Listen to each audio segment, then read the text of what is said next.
Baru nak naik, tiba-tiba ada bunyi ketukan.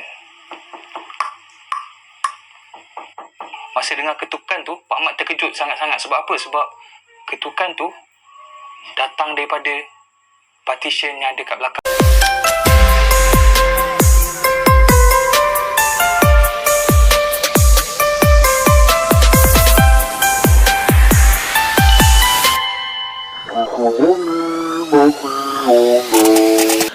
Halo, assalamualaikum guys, welcome back to my channel video.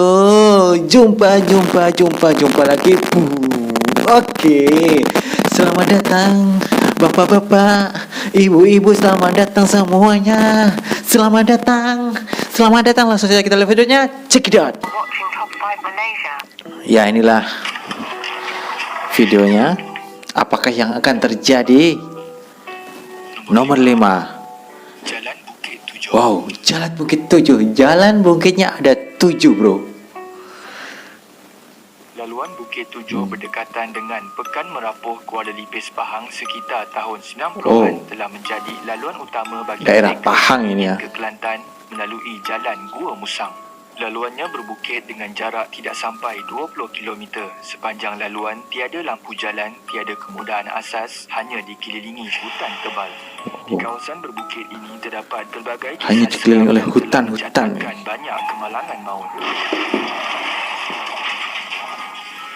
Jalan ini dipanggil Bukit 7 disebabkan kawasan tersebut terdapat 7 buah bukit yang perlu dilalui. Ada 7 bukit, jadi namanya Bukit 7, guys. Coba kalau ada 2 bukit, guys. Yang berbukit dan sangat curam, penglihatan oleh pemandu juga adalah sangat terhad dan mudah berlaku kemalangan. Antara kisah seram yang sering berlaku di sini adalah penampakan seperti satu pintu gerbang besar di tengah jalan sewaktu tengah malam. Menurut komen pada video misteri Bukit 7 di YouTube, beberapa individu pernah mengalami peristiwa ini. Selain itu, menurut perkongsian kisah benar dari YouTube Ikmal Hanif, terdapat kisah seorang pemandu van pos laju bernama Pak Mat yang pernah melalui Pak Mat ini gara-gara Pak Mat ini. Ini semua gara-gara Pak Mat ini. Kilometer. Memang slow gila. Memang macam mendaki mengerang gila van tu. Sangat berbahaya sekali, kawanku. Pak Mat meneruskan perjalanannya. Tidak lama selepas itu, dia sangat terkejut kerana tiba-tiba vannya diketuk pada penghadang tengah van dari arah belakang. Baru nak naik, tiba-tiba ada bunyi ketukan. Masa dengar ketukan tu, Pak Mat terkejut sangat-sangat. Sebab apa? Sebab ketukan tu datang daripada partition yang ada kat belakang. Pak Mat kemudian kalau kayak gini sudah kabur nih. Aku sudah kabur dan teriak. Sampai di kawasan bukit tertinggi, dia ditegur oleh satu suara yang garau berterusan selama perjalanan di kawasan itu. Suara garau tu berbunyi. Merinding, guys. Kamu merinding guys? Aku sangat-sangat merinding, guys.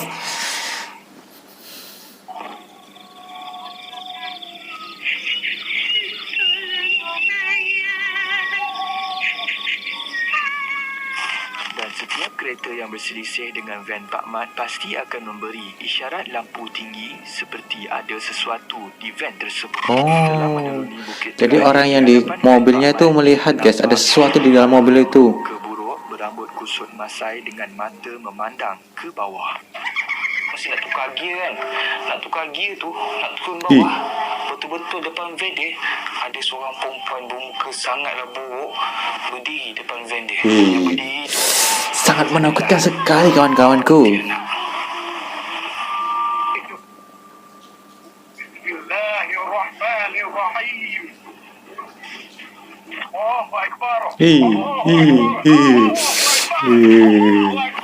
Pak Mat sangat terkejut sehingga van yang dipandunya terbabas melanggar sebatang pokok di tepi jalan. Dan bila dah tersadar tepi jalan tu, dalam keadaan separuh sedar, Pak Mat macam nampak ada satu bayang-bayang putih Pontianak tengah lalu betul-betul sebelah van dia. Kenapa Pak Mat nggak berhenti aja, Pak Mat? Itu bahaya, Pak Mat. Itulah antara kisah seram yang terdapat di Jalan Bukit 7.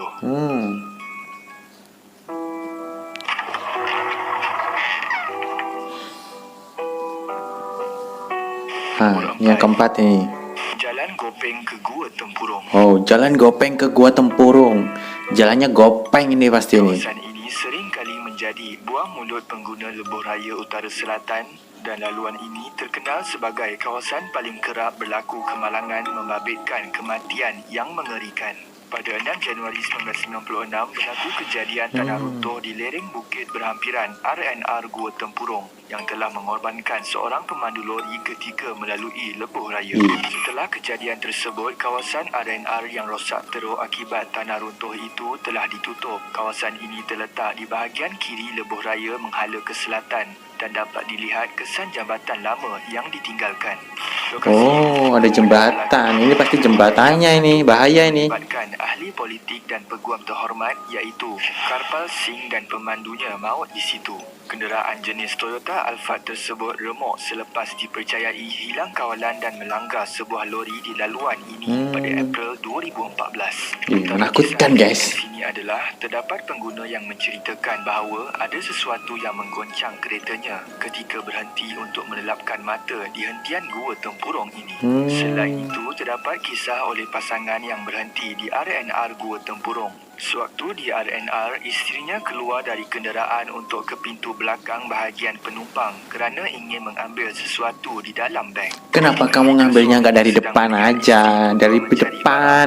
Dia perasan di belakang isterinya terdapat satu pondok dan di situ juga dia ternampak bayang-bayang hitam seperti duduk bersilang kaki sedang melihatnya. Kepalanya pula bergoyang kiri dan kanan sangat menakutkan seolah-olah sekali. bermain-main dengannya. Dan jarak antara pondok itu dengan mereka hanya beberapa langkah kaki sahaja.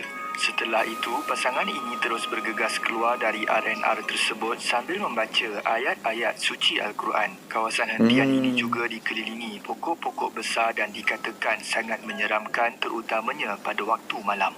Oh, ya iyalah jelas. Sangat menakutkan sekali ya guys ya. Dan ini yang ketiga ini guys. Jalan Keluang ke Mersing. Oh, jalan Keluang ke Mersing. Nih yang daerah Mersing ini. Perjalanan dari Keluang ke Mersing akan bertemu dengan Pekan Kahang, sempang kiri ke Feldanita, kemudian Pekan Jemaluang. Oh, kamu pasti yang sudah lewat pasti tahu guys. Aku belum pernah lewat jadi aku nggak tahu. Ini dikatakan keras di mana terdapat kisah dari Facebook viral media Johor di mana Johor ini, Johor. Perjalanan untuk GDT. Tanjung Leman telah melalui jalan ini sekitar jam 11 malam pada tahun 2015. Seperti kebiasaannya, jalan ini memang sepi dari kenderaan lalu lalang dan gelap selain banyak selekoh berbahaya dan sempit. Dalam kisahnya, hanya kenderaan keluarga ini yang membelah kesunyian malam di tengah hutan sendirian. belantara dengan tiada rangkaian telefon. Kamu sendirian sih, Dia ngapain? terangkat sesuatu dan membuatkan keretanya berpusing dan terbabas ke dalam semang. Dalam kekalutan tersebut, datang lebih kurang 10 orang mengerumuni untuk memberi bantuan dengan menolak keretanya hingga berjaya keluar ke atas jalan. Mereka yang menolong kemudian berlalu pergi meninggalkan keluarga itu. Dia dan keluarga ketakutan langsung tidak membuka cermin atau keluar menyapa orang ramai yang membantunya.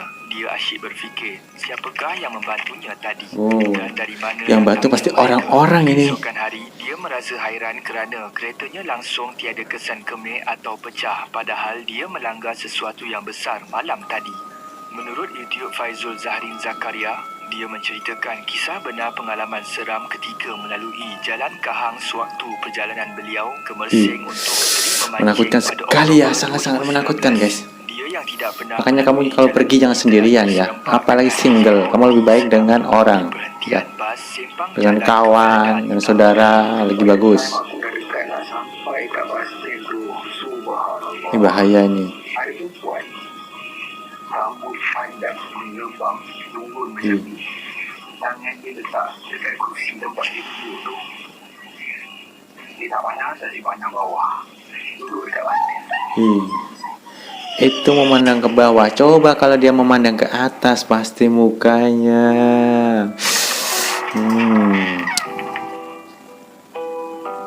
Pasti mukanya men. Nah ini yang kedua ini. Lebuh Raya Yompeng ke Pagoh. Oh, Lebuh Raya Yompeng ke Pagoh. Yompeng nih. Semua orang sekarang boleh diuji dengan penampakan makhluk gaib. Hanya segelintir Sangat menakutkan sahaja yang ini. diberi ujian sebegini. Banyak kisah seram di lebuh raya Yongping Pagoh. Antaranya adalah kisah yang dikongsikan dari artikel Facebook Anak-Anak Muar. Terdapat pasangan suami isteri yang melalui jalan ini di mana kereta yang dipandunya terasa berat kerana ditumpang oleh Cik Poti. Wajahnya putih pucat Jadi takut ini ya, berpakaian naik kereta merah. ni sendirian ni. Duduk di bahagian belakang kereta dengan wajahnya tunduk ke bawah. Oh, ngantuk itu dia tidur. Dia orangnya tidur. Kamu sih, dia orangnya tidur. Kamu jangan takut. Dia orangnya sedang tidur. Terdapat kisah benar dari Kir Khalid pada tahun 1999 yang terlibat dalam kemalangan di lebuh raya Pagoh ini. Ketika dia membuat laporan kemalangan di Balai Polis Pagoh, pegawai yang mengambil laporan terlebih dahulu berkata, kalau dikarak sibuk dengan kereta Volkswagen buruk, di sini terdapat kereta syerit lama encik. Lebuh raya Pagoh ini memang bersetan. Lagipun ramai yang kena. Ada yang selamat, ada yang innalillah. Namun ada satu perkara yang menjadi tanda tanya pada beliau adalah suasana semasa kemalangan itu. Sewaktu kesibukan kereta lain berhenti, lori tunda menarik kereta. Dia dapati terdapat ramai budak-budak kecil berkejar-kejaran di kawasan semak. Tuyul ni main-main. Tuyulnya main-main ini pasti. Pada sekitar Misalnya jam lepas 12 tu malam. kita banyak tuyul ya. Tuyul dan Bakyul. Nah, dan ini yang pertama ini. Ini yang pertama ini. Nombor 1. Lebuh Raya Gerik ke Jeli. Oh, lebuh raya Gerik ke Jeli ni. Jeli. Jeli kan makanan. Oh, ini ke makanan Lebuh ini. Raya Timur Barat sepanjang 123 km yang menghubungkan Perak dan Kelantan telah dibuka secara rasmi pada 1 Oh, ini Julai daerah-daerah 1992. utara sana ya. Namun ketika itu jalan ini hanya boleh dilalui pada waktu siang sahaja dengan diiringi anggota tentera dan orang awam dilarang sama sekali menggunakan jalan ini pada waktu malam. Why? Telah berlaku sewaktu pembinaan lebuh raya ini. Pada 27 Ogos 1974, 3 orang petugas JKR telah terbunuh semasa bekerja. 116 pahlawan dari unit keselamatan Gimana masa juga penjajahan, telah guys? meninggal dunia. Banyak nyawa yang Ya. telah terkorban semasa kerja pembinaan dilaksanakan. Ada juga yang terkorban dalam serangan pengganas komunis pada Ogos 1974. Rentetan dari peristiwa yang berlaku, sebuah tugu peringatan telah dibina oleh JKR untuk mengingati dan Oh, mengenang untuk mereka mengenang yang telah terkorban tugu. semasa membina jalan raya Gerik ini. Terdapat kisah seram diceritakan oleh Joe Si Penglipur Lara di YouTube, di mana 3 sekawan dalam perjalanan ke Kelantan sekitar tahun 90-an melalui jalan Gerik pada waktu malam. Dalam perjalanan tersebut, mereka terserempak dengan kemalangan sebuah kereta. Oh. Mereka kemudian keluar dengan niat hendak menolong. Kemudian melihat terdapat pemandu kereta yang sedang mengerang kesakitan dengan keadaan kepala telah terkeluar ke cermin hadapan. Sangat menakutkan sekali ya guys ya. Lelaki yang mengerang itu. Namun salah seorang dari mereka memanggil dan menunjukkan bahawa ada organ manusia seperti otak di atas jalan. Apa yang pelik adalah bagaimana lelaki tersebut boleh mengerang sedangkan otaknya telah terkeluar Itu dari hantu kebun. guys. Itu pasti hantu itu. Otak yang cerita pecah lah, yang Ih. pecah dan otak sudah terkeluar. Ada tak yang pelik? Apa yang Coba pelik? pikirkan guys. Peliknya, Coba pikirkan. itu mengerang. Otak terkeluar. Kenapa dia boleh mengerang sedangkan otak dia keluar? Berarti dia nggak punya otak. Berarti dia nggak punya otak. Dalam keadaan panik dan kebingungan, akhirnya mereka mengambil keputusan meninggalkan mangsa dan tempat tersebut. Perjalanan diteruskan dan mereka membuat laporan polis tentang kemalangan itu. Namun apa yang memeranjatkan, esok paginya balai polis call. Balai polis kata, laporan yang cik buat tu laporan palsu. Kami dah cek tak ada pun kemalangan dekat kawasan tu. Bila dengar macam tu, Confirm men. yang dia orang Confirm itu pasti hantu. Confirm. Sip baik, diorang tak tolong, pergi angkat masuk dalam Ha, kereta. betul. Bagi CPR, macam tu. Sip Betul. baik. Oke guys, itu sekian dari video aku yang begitu sangat menakutkan guys. Confirm sangat menakutkan. Oke, Besok aku datang lagi dan see you next time. Peace. Assalamualaikum. Dadah.